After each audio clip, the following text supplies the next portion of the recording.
What's up, Speedy's Garage gang? Welcome back to the Speedy's Garage YouTube channel. Today, I'm going to start doing what I'm going to call prepping the 170. I'm going to get all of the labels and decals off of it and try to catalog and keep those. They may not ever matter, but according, if you believe Mark Warman, they might. So I'm going to take care of that. I'm going to detail the interior. I'm going to pull it out and give it a spa day. Let's get after it. For the interior, I really like this Meguiar's interior detailer. It cleans and leaves just a nice satin sheen on everything, not shiny, not greasy. It also smells good. Invisible glass works great on the glass, and I've got this microfiber towel that's like two-sided. Works pretty good. I'm gonna use obviously a plush one with the interior cleaner. And for the wash, y'all have seen me, if you watch the channel, y'all know I like this stuff. It's G-Technic Citrus Foam. I'm gonna use that in the foam cannon with my pressure washer gun, and I'll leave a link in the description to all this stuff if you want to check it out. This thing right here has come in super handy. It makes it really easy to control everything. You know, put a tip on it for rinsing obviously, but it'll connect up to the foam cannon like that, and it's really just a pressure washer gun without the long wand on it. Only thing, you have to be careful because now it's short and you got all that 3000 psi of pressure coming right out of the nozzle. You got to be careful where you aim that thing, don't hit your hand or something with it by accident. And of course, I always use the 2-bucket wash method with grit guards. The wash just has the one in the bottom. The rinse actually has the backer one, so you can kind of scrub out the microfiber mitt. Let's get to it.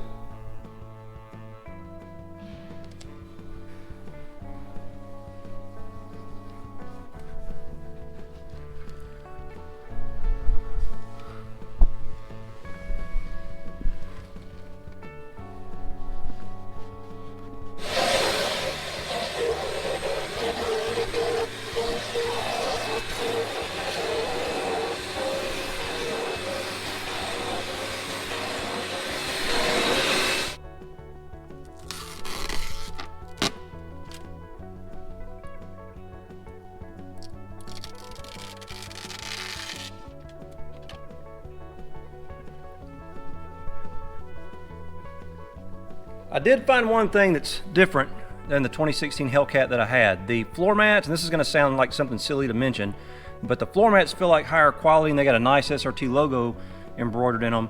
But the Hellcat had a rubber pad in the middle of the floor mat to sort of protect it where your heel sets and if you had wet feet or something like that.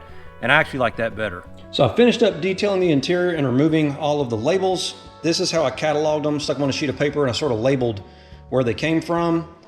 May not ever matter, but since I had easy access to them, I thought, why not? And it scratched my OCD itch.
Here's how it turned out after a good detailing. And I absolutely love this color. Go Mango. I wasn't sure if I would really like it when it first came out. You know, my 09 Challenger RT was Hemi Orange. And I always had to have orange. I was a fan of the General Lee and Dukes of Hazzard growing up, so I always wanted to orange one of these. So I bought the first one as Hemi Orange, and when Go Mango came out, friends of mine told me they had seen it and it looked awesome, and I actually went to a Cars and Coffee and parked my RT next to a Go Mango Hellcat, and I actually like the color better. It's got that nice deep, it almost looks red on camera, I'm sure, but it's orange, trust me. But it's almost got like a pearl in it, which just really makes it nice. And I got lucky with mine. It showed up pretty clean, like I said. I did a quick detail on it, and you can see there how good the paint is. I did do the baggie test. If you don't know what that is, you put your hand in a bag and just gently rub the paint. You can see if you feel any contaminants, and I did not, so I got lucky there. I'm not gonna have to do a clay bar. So this thing is actually ready for some clear protective film, which I'm planning to put around the front to protect from rock chips. Like I said, I think I mentioned this, around this back wheel arch. And I didn't do this on Go Man Go, but I am going to do it on this one. I'm going to put some clear protective film, or I'm going to talk to the installer about putting some back in here to protect the paint from burnouts at the drag strip.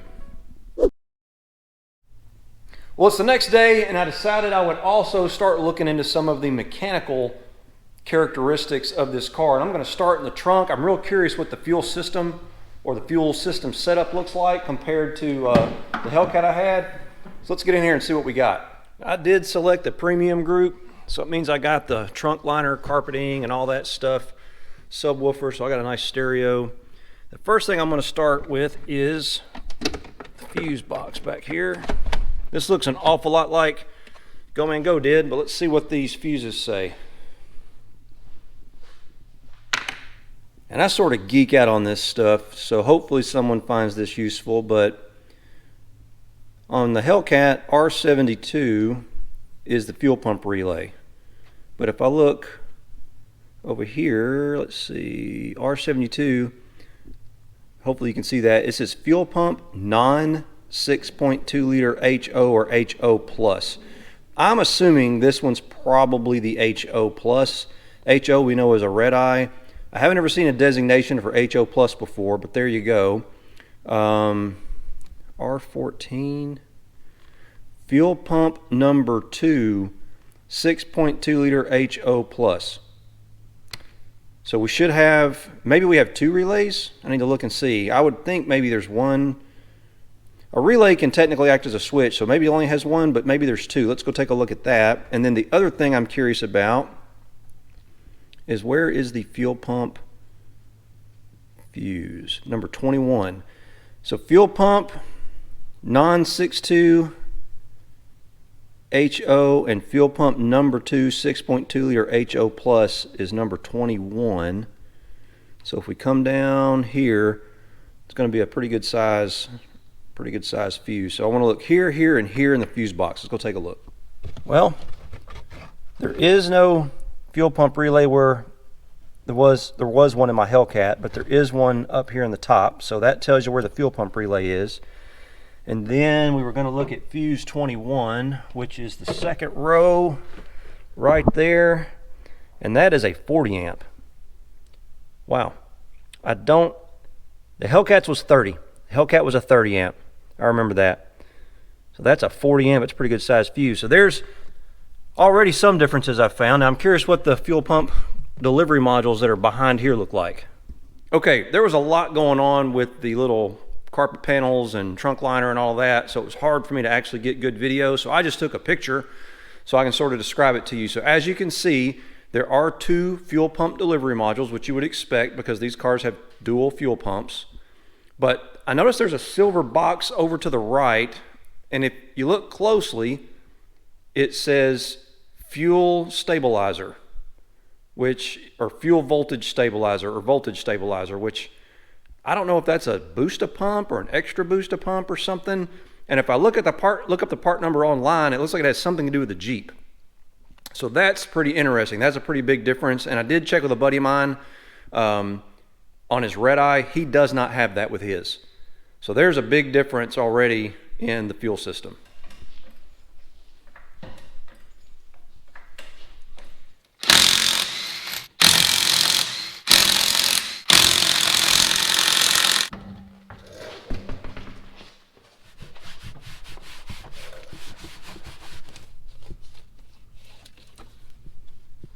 Okay, I've got everything detailed out in the front wheel well there. I wanted to get a better look at the brakes. The ones on the Hellcat were huge. I was a little bit worried these would be small, but they're actually not. They're actually a pretty good size brake caliper, so that's more good news. I wish they were red, to be honest, but they still look okay. I'm going to go ahead and test fit These 20-inch, these are the original brass monkeys off Go Man Go. They are 20 by 9.5s with the Pirelli All Seasons 275/40 20s. The lug nuts are hollow. They don't have ends on them, so that's also something that's different. And you know, race car stuff, I guess, because these are what my Gorilla lug nuts for my race tires for the old car also had. They were open like that, open-ended. I think that's so you can make sure you can see that they're fully seated. But we're going to get this 20-inch on here and see how it looks. Well, there it is, and it looks pretty normal, which I guess I should expect. And the original tire is an 18. Let's see. I think it's a 18 by 8, and it's got a 245/55 18 Mickey Thompson ET Street R front tire on it. And I did weigh these, and surprisingly, and I'll put pictures here, the front tire weighs 55.5 pounds as it sits, and the original Hellcat wheel weighs 61. And I've already weighed one of the back tires. Those actually weigh 61 pounds. So they got, you know, obviously a lot more meat on them, but it's still not a lightweight setup, to be honest. But they did, I will show you this. I noticed that they did drill the back of the wheel hub, and I'm assuming that is also to reduce weight, so they at least tried. So let me know what you guys think about that, because honestly, if I could find something similar on the back, I could have a little bit of Go Man Go's soul, I guess, on the Demon here, which would be kind of cool.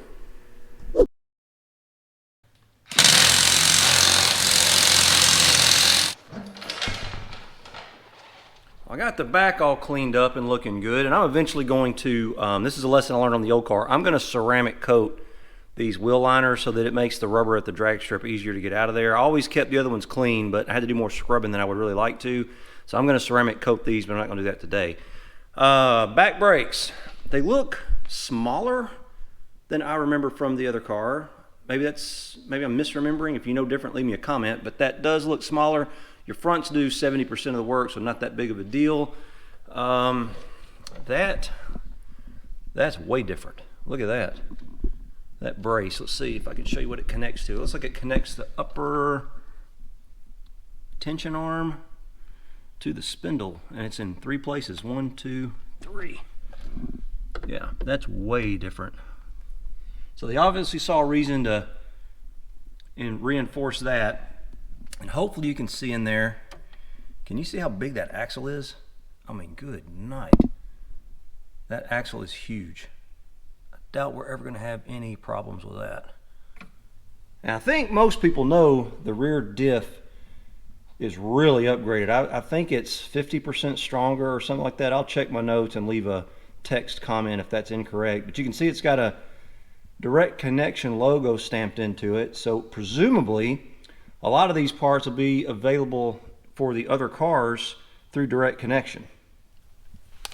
And there is the rear cradle hardware. I was curious if it had a lockout in it. I do not see one, but that brace around the back spindle might be taking the place of like a cradle lockout. Maybe that's how they're preventing the cradle from moving. But there's the cradle hardware. It looks pretty normal to me. Same on the front cradle hardware. Still has that tab. You remember when we locked out the old car, we had to pry that off. But yeah, looks pretty normal. And the drive shaft is supposed to be beefed up quite a bit as well, but it's hard for me to get a good look at it with the exhaust in the way. One of these days I'll get this thing up on a lift and measure it or something. See how much bigger it really is. While I was here, I decided I would try that same, I think those are called Warp Speed Hellcat wheel. And again, that's just a standard 9.5-inch width. It is not a wide body wheel, but I thought I'd put it on there just to kind of get an idea of how it looks. Now imagine this, you know, coming out about 1.5 inches farther and having a deep concave to it. Tell me what you guys think. Is it a go or a no-go? I'd have to figure out a tire size. Let's see, a 305 50 R20 maybe, but that might be too tall. I'll have to do some playing. If you're good with tire sizes and wheel sizes, leave me some comments and help me out. I got to figure out something for a street setup so I can drive this thing around. The Mickey Thompson tires are great, but they will not last any time on the street. So I'm going to have to figure out something there. And I did not see markings on the front tires, but something to be aware of if you have one of these. The back tires are directional, which means they have a certain direction they want them to rotate.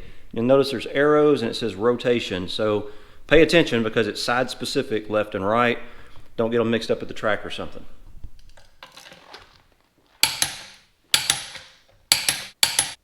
And for the part people are probably most interested in is it does carry over the 6.2 liter Hemi V8, but Dodge says the only thing that's the same as the red-eye motor is the camshaft. Every other thing has been upgraded or massaged. It did get the air grabber hood, obviously, open element filter, 105 millimeter throttle body. I think the other ones are 92 millimeters, so quite a bit larger on the throttle body. The supercharger is a 3 liter instead of the 2.4 like is on the Hellcat, or the 2.7 like is on the Red Eye. And you can see it does have the little Demon 170 logo on there, which is a nice touch. A 3.02 inch pulley, which generates, I'm hearing, between 21 and 22 pounds of boost. So that's quite a bit from a 3 liter supercharger. Makes 1,025 horsepower if you're running E85, or 900 horsepower, they say, even down to 91 octane. Now, personally, I would never recommend running a car making 20 pounds of boost on 91 octane. At a minimum, 93, and even then, I'm just easing around on it. I'm not going to be jamming down on the throttle with 93 in it. And you can mix in 50% ethanol or something like that and get it to 40 or 50% and have a decent amount of octane. I would have to look it up, but I think 50% ethanol is probably, you're going to be up around 98, 97 octane and still get probably pretty decent mileage if you're going to drive it around. The ethanol sensor, a lot of people are probably going to be interested in that, and it is back here on the passenger side fuel rail. That's it right there. So you can see it's actually soldered into the fuel rail, which they claim are upgraded. I did the math backwards on the fuel injectors. I need to take one out and actually take a look at it, but I think they're 1300 cc.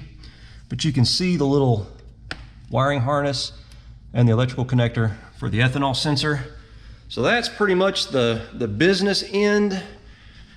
I'm not sure, this is different. I don't remember that being on the Hellcat. That's obviously something to do with the AC. Maybe that's the power chiller, something to do with the power chiller. I believe this wasn't on the Hellcat either, and I think that's obviously something to do with the PCV system. God, it's a huge apparatus. But yeah, that's it. 3.0 pulley on a 3 liter supercharger. Pretty crazy. And spark plugs on these is not a fun job. There's so much stuff in the way. Well, that was fun. Here's all the various combinations of tools I tried just to get one spark plug out. I had to get this out of the way. There's a little plastic clip down here you can pop out, and you can move this a little bit. But holy moly. So confirmed, it is a Champion plug like I've read. There is the part number, Romeo Echo Charlie 6 Whiskey Yankee Papa Bravo. We'll check that on the internet, see if we can find a cross-reference. I'm curious about the heat range, things of that nature. Now I'm curious about the plug gap. I'm expecting somewhere around 0.030, maybe 0.028. This is a 0.030. Nope, bigger. 0.032. Oh, bigger. 0.034. And that does not go. So it's between 0.032 and 0.034. I'm going to guess that's going to be 0.033. That's a pretty wide spark plug gap for 20-something pounds of boost, to be honest. Yeah, it comes in between, on that one you can see, between 0.033 and 0.034. Interesting. I'll show you a couple more Easter eggs I've come across. The windshield does have the silhouette of a Challenger in it in the trim there. And this one was new for me. The armrest console, turn on the light so you can see, actually has Dodge Brothers on the underside of it. Design what does that say? In Detroit. Dodge Brothers, designed in Detroit. The rear seat delete does have the smoky burnout with the Christmas tree at the track on it. And hopefully you can see that inside the secondary headlight there is a direct connection logo. So obviously they intend this car to sort of be an advertisement for the direct connection catalog. And the 2018 Demon actually had a Demon logo in there, which I personally would have preferred on this one. Well, that's enough geeking out on technical stuff for one day. I hope you learned something. I enjoy this kind of stuff, so hopefully I showed you something maybe you hadn't seen before.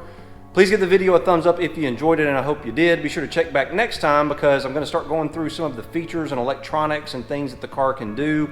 Driving impressions, I'm going to get some miles on it and things like that. Be sure to check us out on Instagram. It's at Speedys_garage, as well as the website, www.speedysgarage.net, and hopefully I'll see you out there.